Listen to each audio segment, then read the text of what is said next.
Paps, ang lapit na pala ng presyo sa automatic transmission ng Expander at saka Innova. So, any recommendation, Innova XC or Expander? Yun na nga, di ba?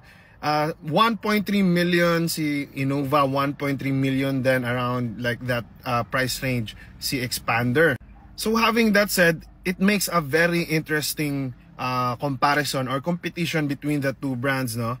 Mitsubishi claims that the Expander is the number one or yung kanang MVP of MPVs. Yan nga, number one daw si Expander, sabi nila. But still, para sa akin, no, the greatest family car of all time is si Toyota Innova talaga. With a 2.8 liter engine, kung usapang family car, no, yun, kasya talaga lahat, buong pamilya mo, buong barangay, with a 8 people seating capacity. Ang cons lang talaga with the Innova because it's still about the purpose kasi. If you're on more talaga yung about long rides, outings with the family, then Innova is gonna be a safe choice with a peace of mind, more than enough engine and power. But si Innova lang talaga is medyo behind na siya sa features, si Innova XE for that matter. And not to mention na personally para sa akin outdated na rin yung exterior tsaka interior ni Innova. So for that case, forma, angas, looks, goes for Expander Cross para sa akin.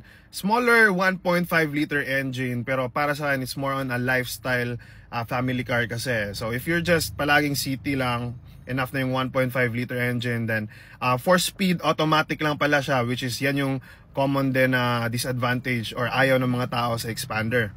Si Innova, meron lang siyang rear camera or reverse camera, yun lang for the features. And then Apple CarPlay, Android Auto, good enough naman. And then, but features, usapang features, Expander talaga gets it all. Reverse camera, rear sensors, and I think cruise control na wala si Innova nun. So that's some factors that you wanna consider. So sana nakatulong. Just check out our full car comparisons on our YouTube playlist. See you there. Follow for more.